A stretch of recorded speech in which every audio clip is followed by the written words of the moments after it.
Really, events like today don't just happen. They take a considerable amount of hard work and organisation. So I'd like to give a special mention to Karen for all the hard work and time she's put in for today.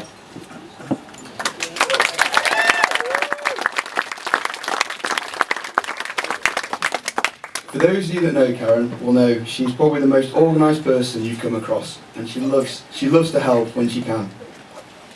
A quick insight to my first experience of Karen's organisation is when Tails and I were planning a road trip to Carragini a couple of years ago.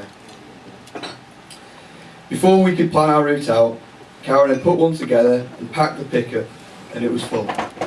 Pickup, for you blokes out there who don't know what it means, it's yeet, mate! It was full of tackle for every different type of occasion. Had first aid kits to survival tools, it had tinned food to a fully functional kitchen, and the list just goes on. All was well and good, but I'm not quite sure still to this day where Karen thought we were going and for how long we were going for.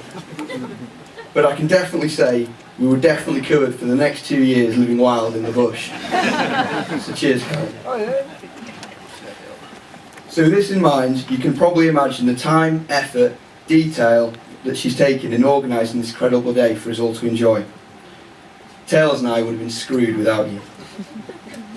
So thank you, Karen. We'd like to give you a token of our appreciation, and George is going to bring across just some flowers to say thank you.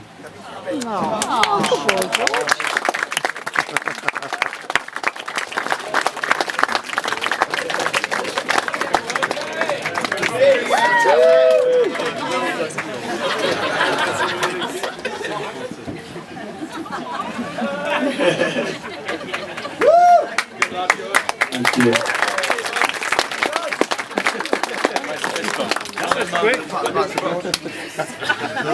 I would also like to thank my mum and dad for everything they've done for me during my life, for bringing me up the way you have, for giving me all the encouragement and support I needed growing up, even when having to watch B3 on Lupton pitches in the pissing rain. But most of all, just for putting up with me. I love you, mum and dad.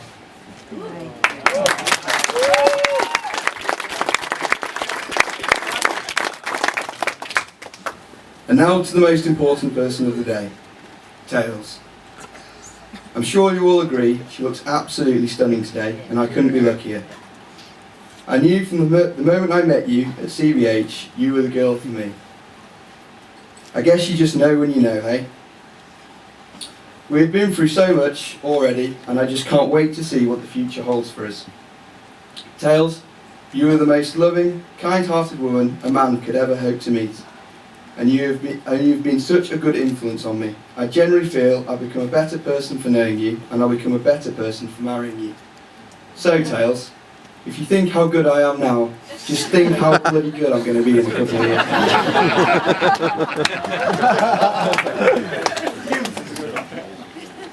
I'll be handing you over to my best man very shortly, Fred. But before doing so, I'd just like to thank Fred for his help today and his organisation of a fantastic stag do in the lakes, which I'm sure will last in most of our memories. For those of you that don't know Fred, he does suffer from a severe medical condition called topping-itis. Yes, it's sad. It causes Fred to try and top off other people's stories.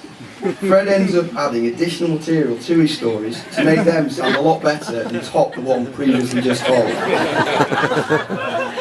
So during his speech, please take what he says with a pinch of salt. Just human. As well as Fred in my corner are my ushers, Rob, George, Ed, Sam and Hutch. I'm very thankful to have been accompanied by you blokes today. You all have done a great job and have surprisingly managed to do what was asked and more. Especially you, Rob and George, because I know it can be hard for you too sometimes.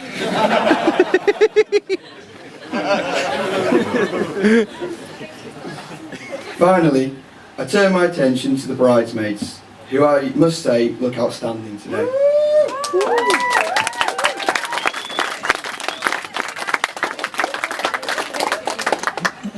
You got Tails ready on time and kept her sane, which can't have been easy. You have done an amazing job and you've done Tails and I proud. So ladies and gentlemen, may I ask you all to stand and join me in a toast to our bridesmaids.